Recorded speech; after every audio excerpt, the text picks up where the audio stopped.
जय श्री कृष्णा। आज हम एक ऐसी कहानी सुनेंगे, आदर्श बहू। बहू हो तो ऐसी हो। एक सेठ था, उसके 7 बेटे थे। उन 7 में 6 का विवाह हो चुका था।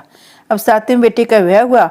उसकी विवाह जिस समय लड़की से हुआ, वह अच्छे समझदार माँ बाप की बेटी थी। माँ बाप ने उसको अच्छी शिक्षा दी हुई थी। उस घर में उस सब का भाव बहुत अच्छा था। 7 भाई होने पर भी सभी एक साथ रहते थे। एक विलक्षण बात यह थी, घर की रसोई स्त्रियां ही बनाती थी, कोई रसोईया नहीं था। स्त्रियां सिर्फ रसोइयां बनाती है तो वे पति, पुत्र, सासुर आदि को प्रेम से भोजन कराती है, परंतु रसोईया रसोई बनाता है तो वह मजदूरी करता है। दूसरा न खाए अथवा कम खाए, वे वैसे सोचता है रोटी थोड़ी बनानी पड़ेगी, आफत मिटी। घर में 6 जेठानियां थी। सुबह शाम बारी बारी से रसोई बनाया करती थी। हर एक जेठानी को 3 दिन में बारी आया करती थी, परंतु उनमें खटपट रहती थी। कोई बीमार हो जाए तो दूसरी कहती, मेरी बारी में तूने रसोई नहीं बनाई, फिर तेरी बारी में मैं क्यों बनाऊं। छोटी बहू आई तो उसके भीतर बहुत उत्साह था। वे एक दिन स्नान करके शुद्ध वस्त्र पहनकर पहले रसोई में जा बैठी। जेठानी ने देखा तो कहा, बहू तू रसोई क्यों बनाती है? रसोई बनाने के लिए हम कम है क्या? फिर भी छोटी बहू ने बड़े प्रेम से रसोई बनाई, सबको भोजन कराया। सब बड़े प्रश्न हुए, आज छोटी बहू ने बहुत बढ़िया रसोई बनाई है। सभी भाइयों के अलग अलग कमरे थे। दिन में 7 छोटी बहू के कमरे में गई। उससे कहा, बहू तू सबसे छोटी है, इसलिए सब तेरे से लाड प्यार रखते हैं, तू रसोई क्यों बनाती है? तेरी 6 जेठानियां हैं। छोटी बहू बोली, माँ जी कोई भूखा अतिथि घर आ जाए तो उसको आप अन्न क्यों न देते हो? सास बोली, बहू इससे बड़ा पुण्य होता है। घर में कोई भूखा हो जाए तो उसको भोजन कराना गृहस्थी का खास धर्म है। उसकी तृप्ति होती है, सुख मिलता है, तो देने वाले को पुण्य होता है। छोटी बहू बोली, दूसरे को भोजन कराने से पुण्य होता है तो क्या घर वालों को भोजन कराने से पाप होता है? मकान आपका, अन्न आपका, बर्तन आपके, सब चीजें आपकी है। मैं थोड़ी सी मेहनत करके रसोई बनाकर खिलाऊं तो मेरा पुण्य होगा कि नहीं होगा? सब भोजन करके तृप्त हो गए। प्रश्न हो गए तो इससे कितना लाभ होगा? इसलिए माँ जी आपकी रसोई मेरे को बनाने दो। मैं बैठी बैठी करूंगी तो भी क्या करूंगी, कुछ मेहनत करूंगी तो शरीर भी ठीक रहेगा, स्वास्थ्य ठीक रहेगा। सास ने ये बातें सुनी तो मन को सोचा, बहू की बात ठीक कहती है।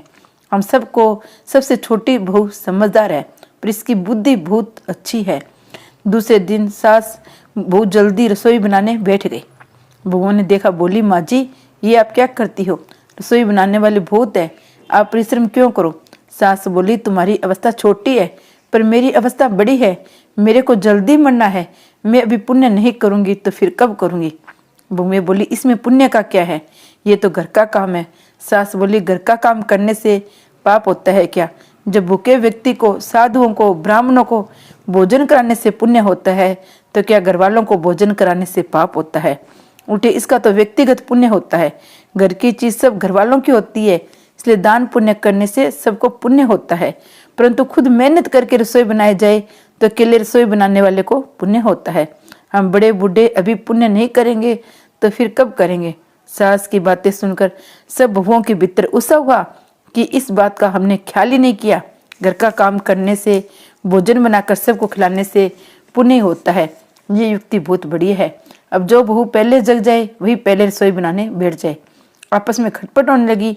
एक कहती रसोई मैं बनाऊं, दूसरी कहती रसोई मैं बनाऊं। सेठ के पास ये बात पहुंची तो उसने कहा, सब अपने अपने बारी बांध लो, अपने अपने बारी में रसोई बनाओ। पहले जब रसोई तू बना ये भाव था तब 6 बारी बंदी थी। अब मैं बनाऊं ये भाव हुआ तो 8 बारी बंद गई। 2 और बढ़ गए, सास और छोटी बहू। काम करने में तू कर, इससे काम बढ़ जाता है, आदमी कम हो जाते हैं। मैं करूं, इससे काम हल्का हो जाता है और आदमी बढ़ जाते हैं। धनी आदमी घर के काम धंधे के लिए नौकर रखते हैं। नौकर कोई साधु सन्यासी थोड़ी होती हैं, उसका भी तो अपना कुटुंब होता है। वे अपने घर का काम करता है और आपके घर का काम करके पैसे ले जाता है, परंतु आप अपने घर का काम नहीं कर सकते, बड़े कहलाते हैं। आप बड़े हुए कि नौकर बड़ा हुआ? छोटी बहू ने सोचा, अब तो चौथे दिन बारी आती है, क्या किया जाए? घर में आटा पीसने की पुरानी चक्की पड़ी थी। वह उसको अपने कमरे में ले गई, आटा पीसना शुरू कर दिया। मशीन के चक्की का आटा गर्म होता है, गरम गरम बोरी में भर देने से जल जाता है, जिससे उसकी रोटी स्वादिष्ट नहीं होती, परंतु हाथ से पीसा गया आटा ठंडा होता है, उसकी रोटी स्वादिष्ट होती है। छोटी बहू ने हाथ से आटा पीसकर उसी से रोटी बनाई। सब कहने लगे आज तो फुलके जायके का बड़ा विलक्षण है। सास ने छोटी बहू के पास जाकर कहा, बहू तू आटा क्यों पीसती है? अपने पास पैसों की कमी नहीं है, भगवान ने बहुत दिया है। बहू ने कहा, माँ जी भले ही पैसा बहुत हो पर आटा तो रोजाना मैं ही पीसूंगी। हाथ से आटा पीसने से शरीर ठीक रहता है, व्यायाम स्वत हो जाता है, बीमारी नहीं आती, वैद्यों डॉक्टरों के चक्कर नहीं काटने पड़ते। दूसरी बात, रसोई बनाने से भी ज्यादा पुण्य आटा पीसने का है। रसोई चाहे कोई बनाए, आटा तो मेरा पिसा हुआ सब खाएंगे। सास ने और जिठानी ने ये बातें सुनी तो विचार किया, छोटी बहू की बात तो ठीक करती है। उन्होंने अपने अपने पतियों से कहा, घर में चक्की ले आओ, हम सब आटा पीसेंगे। सब चक्की ले आए। सभी चक्की में रोजाना 2-2.5 सेर आटा पीसने लगे। आटा अधिक हो गया, अब अधिक आटे का करे क्या? छोटी बहू ने कहा, अपने दुकान में आटे की बिक्री कर दो। छोटी बहू की बात सब ने मान ली और ये जो कहती है ठीक ही कहती है। अब छोटी बहू विचार करने लगी, आटा पीसने का काम तो मेरे हाथ से गया, अब क्या करूं? घर में कुआं था, रोजाना सुबह एक नौकर पानी भरने के लिए आता था।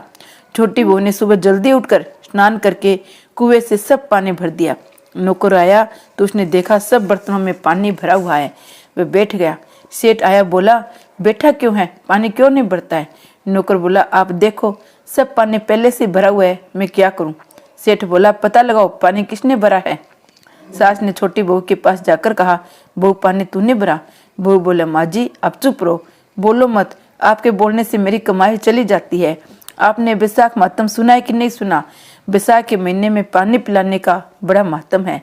पानी पिलाने का जितना पुण्य है उतना अन्न देने का भी नहीं है, क्योंकि अन्न तो दिन में 1-2 बार खाते हैं, पर पानी दिन में कई बार पीते हैं। पानी से स्नान करते हैं, कुल्ला करते हैं, हाथ पैर धोते हैं, पानी ज्यादा काम में आता है। दूसरे दिन सास जल्दी उठकर कुएं पर चली गई, पानी खींचने लगी। दूसरे बहुओं ने देखा तो बोली, माँ जी आप क्या करती हो? लोगों में हमारा मुंह काला होगा कि घर में इतने बहुएं बैठी है, सास पानी भरती है। सास बोली, बूढ़ों को तो जल्दी मरना है, इसलिए उनको पहले काम करके पुण्य कमाना चाहिए, तुम लोग तो पीछे भी कर लोगी। अब सब बहुओं ने पानी भरना शुरू कर दिया। शेठ ने देखा, कहा, नौकर निकम्मा बैठा है, इसकी छुट्टी दे दो। ये बात छोटी बहू ने सुनी तो वह सास के पास गई और बोली, मेरी प्रार्थना सुनो, पिताजी से कहो नौकर को छुट्टी न दो, ये गृहस्थी वाला आदमी है, बेचारे की कमाई होती है, इसको छुट्टी न देकर दूसरे काम में लगा दो। इस बात का सास पर असर पड़ा। छोटी बहू का कितना अच्छा भाव है, ये कितनी समझदारी है। अब छोटी बहू ने विचार किया, रसोई भी सब बनाने लगी, आटा भी सब पीसने लगी, पानी भी सब भरने लगी। अब मैं क्या करूं? घर में जूठे बर्तन मांजने के लिए एक नौकरानी आया करती थी। छोटी बहू राख लेकर कोने में बैठ गई और अपने सब बर्तन मांज दिए। नौकरानी दूर बैठी थी। सास ने देखा तो बोली, बहू विचार तो कर, बर्तन मांजने से तेरा गहना घिस जाएगा, कपड़े खराब हो जाएंगे, फायदा क्या होगा? छोटी बहू बोली, माँ जी ऐसी बात नहीं है, आप चुप रहो। सास बोली, बात तो सही है, क्या बात है बता। बहू बोली, माँ जी जूठन उठाने का मातम्य है, अपने महाभारत में कथा नहीं सुनी? पांडवों ने यह किया, सबसे पहले भगवान श्री कृष्ण का पूजन हुआ, उन्हीं भगवान श्री कृष्ण ने सबकी जूठे पतले उठाने का काम किया। जितना काम छोटा होता है उतना ही उसको करने का ज्यादा मातम्य होता है। अगर जूठन उठाने का ज्यादा मातम नहीं होता तो भगवान ये काम क्यों करते? दूसरे दिन सास बर्तन मांजने के लिए बैठ गई तो छोटी बहन का, माँ जी मेरी बात सुनो, इस थाली कटोरी गिलास पर तो मेरा हक लगता है, क्योंकि मेरे पति देव के है, अतः इनको मैं मांजूंगी। सास बोले, जा तेरे पति पीछे है, मेरा बेटा पहले है, इसलिए मैं मांजूंगी। इस तरह बर्तन मांजने के लिए खटपट होने लगी। आखिर सब बहुओं ने बर्तन मांजने शुरू कर दिए। छोटी बहू विचार करने लगी, अब मैं क्या करूं? सुबह रोजाना झाड़ू लगाने के लिए नौकर आया करता था। छोटी बहू ने सुबह जल्दी उठकर सब जगह झाड़ू लगा दिया। नौकर ने आकर देखा सब जगह झाड़ू लगा हुआ है, वह बैठ गया। सास छोटी बहू के पास गई, बोली, झाड़ू तूने लगाया है क्या? छोटी बहू बोली, माँ जी आप तो चुप ही रहो, बोलो मत, आप बोलती हो मेरे हाथ से काम चला जाता है। सास ने कहा, झाड़ू देने का काम तो नौकर का है, तू झाड़ू क्यों देती है? छोटी बहू ने कहा, माँ जी आपने रामायण नहीं सुनी क्या? वन में बड़े बड़े ऋषि मुनि रहते थे, पर भगवान उनकी कुटिया में न जाकर पहले सबरी की कुटिया में गए। कारण क्या था?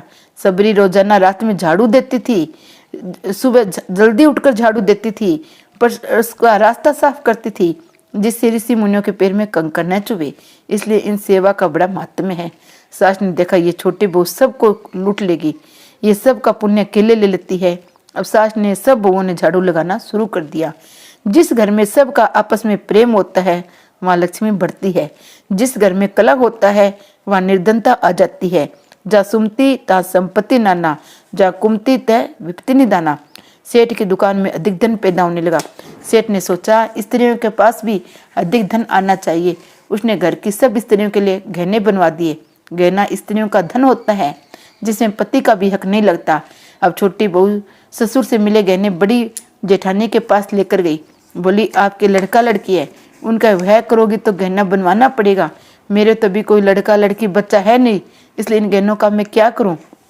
मेरे माता पिता ने मेरे को खूब गहने दिए हैं, वे सब मेरे पास तिजोरी में पड़े हैं।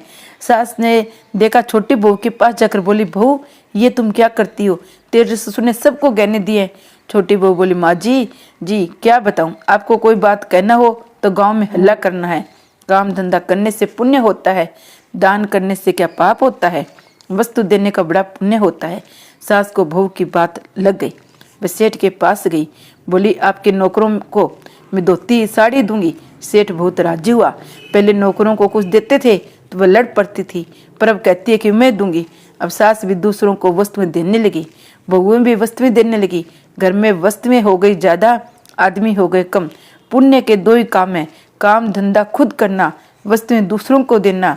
ये दो काम होने लगे तो घर में खटपट मिट जाती है, शांति हो जाती है। दूसरे लोग भी सोचते हैं कन्या देनी हो तो ऐसे घर में दो जिसमें वह सुख पाए, कन्या लेनी भी हो तो ऐसे घर की लो जिसमें हमारे घर में भी सुख शांति रहे।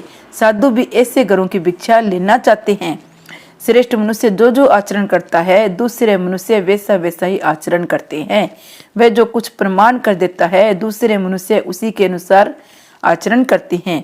इसी श्लोक में श्रेष्ठ मनुष्य के आचरण के लिए तो 5 पद आए हैं। यत तद तद प्रमाण के लिए केवल 2 पद आए हैं। इससे यह तात्पर्य निकलता है कि समाज पर मनुष्य के आचरणों का असर 5 गुना बढ़ता है, वचनों का असर 2 गुना पड़ता है। छोटी बहू ने आचरण किया, केवल व्याख्यान नहीं दिया, इसलिए उनका असर पूरे घर पर पड़ा, जिससे पूरे घर का सुधार हो गया। इतना ही नहीं, पड़ोसियों पर भी इसका अच्छा असर पड़ा, जिससे उनके घर भी सुधर गई। एक घर का सुधार होने से अनेक घरों का सुधार हो सकता है। बहू आए तो ऐसी बहू आए, सबका कल्याण करे।